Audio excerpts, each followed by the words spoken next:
Hi, I'm Maggie Holmes with Crate Paper, and I'm here at Scrapbook.com with my new Willow Lane Collection, and I am going to show you a layout that I've made with it and also share with you some tips for how I make traditional 12 by 12 scrapbook pages. So here is this layout, and this I've made using all of the Willow Lane Collection. You can see a lot of the fun little things like the colorful houses, the pom-pom and tassel embellishment, clear stickers, chipboard. I love this little unicorn with the tassel tail, and it's just so colorful and fun.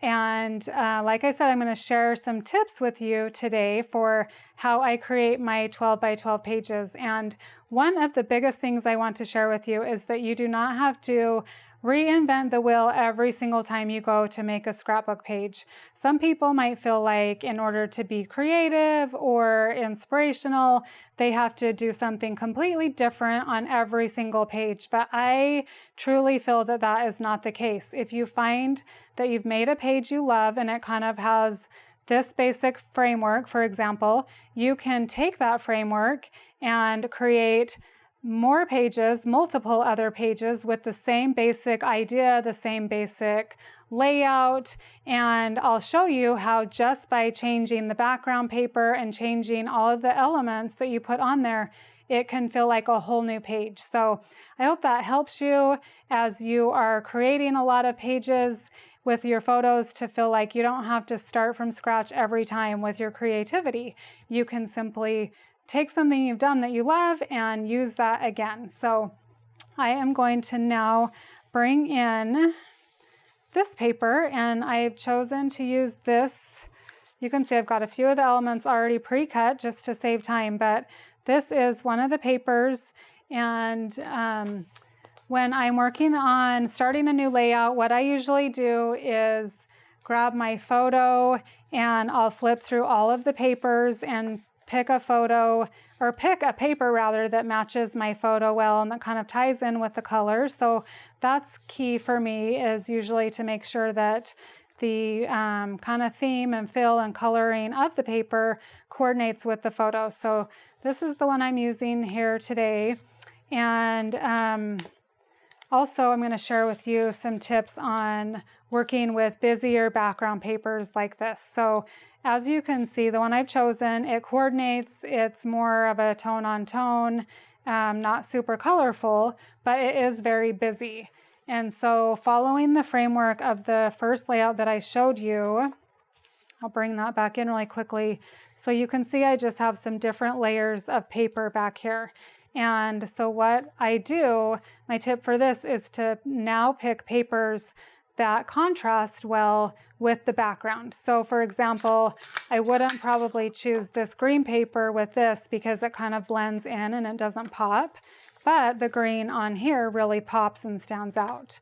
And on here, I chose some more neutral papers because they really stood out from the background. And what I do a lot of times on this is I don't measure things exactly. I just kind of eyeball. And so these papers might not be exactly the same size. And so I'm just kind of taking that basic idea, translating it over. This paper, both of these came from the 6x8 pad, and this one I pointed out in the other video, we have two 6x8 pads. I want to make sure that that's clear that they're very different. This is the basics one, and that's where these are coming from. And these basics are designed, like I said, to contrast well with a lot of the busier, more colorful patterns from the collection. So this is a great place to go when doing something like this and looking for contrasting papers. And of course, some of the other patterns would work well also, but that's just where I'm starting this time. So I cut these down, and I'm just going to use my glue runner and adhere that towards the center.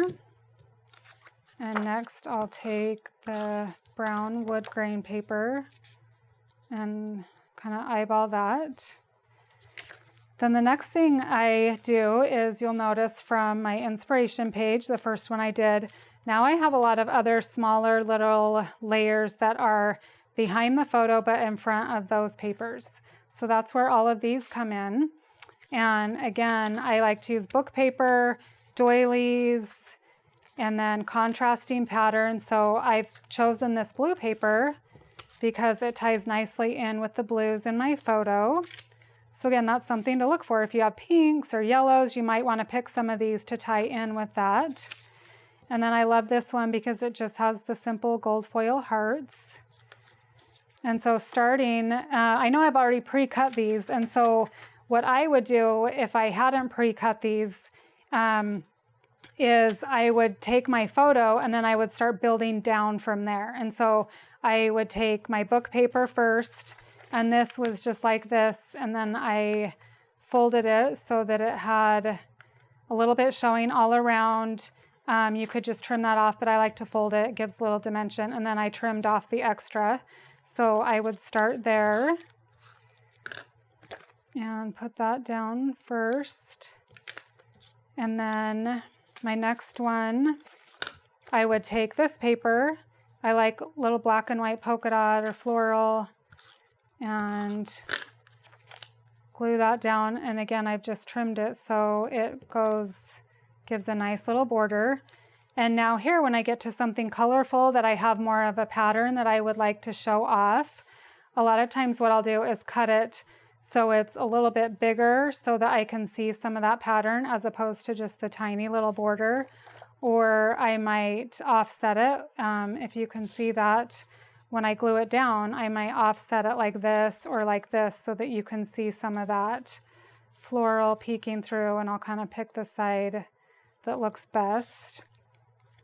So for example, on this one, I do want some of that to show through on that side. So I'm going to glue it down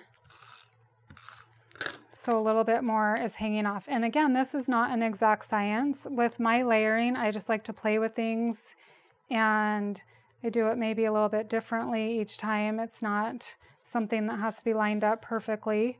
And then at this point, a lot of times I'll just stop there and I will not glue this on, because now on this side, you can see over here, I've got some more things going on. So another tip that I have for you is when you want to do a cluster of embellishments or a title or journaling or some things like this, if you take all these little pieces and you stick them on a busy pattern like this one here, or even onto this, even though it's a little bit lighter, a lot of times those kind of things will get lost in the busyness of the pattern paper. So I like to put 1 or 2 layers in between all the stickers and again this secondary background. So that is where you're going to see this come in, and things like the doily, the book paper you can use. I didn't use book paper on this side for here, so I used it over here, and that kind of breaks things up a little bit. And see, now when I go to embellish and put all the things on top, I have kind of a neutral thing in between, and so all of the more colorful things won't get so lost. So I'll kind of play with this and decide where I want the doily, and this is where a lot of times I'll kind of start layering things together so it feels like a cohesive page.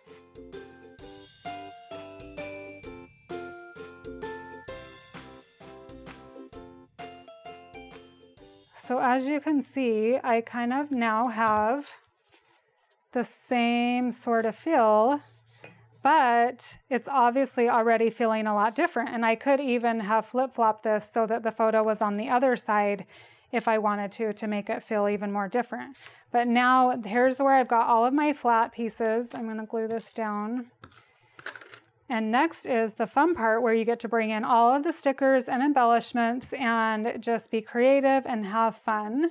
When I get to this point, what I will do again is just bring a lot of different things in, like the chipboard, the stickers, the thickers, the small stickers. I kind of just bring it all in. So I already kind of thought about it and looked at some things on here that I felt like would match and look good. And of course, everything coordinates and matches together, but I thought the yellow popped really well because of the blue, and it kind of contrasts with that and the green. So a lot of times once I bring something like this in, I'm not quite sure where I want to place it yet. And I don't know if you've ever had that problem where I have, where you've kind of stuck it down and then you decide you want to move it and then it starts tearing everything apart. So a little trick for that is you can take something like this foam adhesive and take a piece off, but leave the paper backing still on there. And I do like to use the foam adhesive a lot of times on the chipboard pieces just to give it some dimension. But see, this way now when I leave those on, I can kind of play with that and move it around before I stick it down. So I know I want to use that, and then I am going to find a cute phrase or title. And I thought this one that says, "You are my sunshine," would be cute. And again, because I don't want to stick that down quite yet, I'm going to take that, and you can just cut these apart if you don't have smaller ones. Stick that on there. So this allows me again to kind of just play with it, see where I want it. It'd be cute up here. But I just want you to see how many different ways you can do something, and it's all still really cute. I think sometimes we get stressed when we're creating that it has to be perfect and that it has to be a certain way, but there's so many different cute ways you can put everything together. And so just have fun. That's the whole idea. And these are some ephemera pieces that I thought might be cute. So this is the point where I'm going to stop on this one and bring the other one back in, and I'll show you how I finish it off. So you can see kind of that same framework, but look how different this new page is looking from this page. And I'll show you how I finish this off. And so a lot of these are just these are the little puffy stickers. This is from the standouts. Just glued that right down with my hot glue gun. It does have sticky back on it, but some of these more dimensional things I like to glue on with the hot glue just so it's on there nice and good. So I love these little clear stickers. They are meant to look like your handwriting, but you can see once you pull it off how it just has the clear backing instead of a white traditional sticker. So once you put it on, you know, you could put it on something, of course, you can even see on the green or the white or the wood how it just pops right up, and it looks like you've, you know, hand lettered that with your writing pen. And so I think those are super pretty. Lots of different sayings and lots of different little words and different fonts. Same with these, they're clear and they give the same effect. So back to this one, again, I just don't go crazy, but I pick a few different things, and I like to also mix and match. So the foam with the little rubber sticker and then the clear and the chipboard, I like to just add a lot of different things together so it gives variety, it makes it unique, gives texture. Finish it off down here with a little washi tape. And of course, I always love to include some journaling, which I haven't done here yet, but I am a big fan and proponent of including some kind of journaling so that your page has some meaning and you can tell the people looking at it why you love that photo or what you love about your children or that event or that day or whatever it is. So thank you again so much. Thanks for watching. If you like this video and want to see more from Scrapbook.com, please like, share, subscribe, and leave a message. Happy crafting!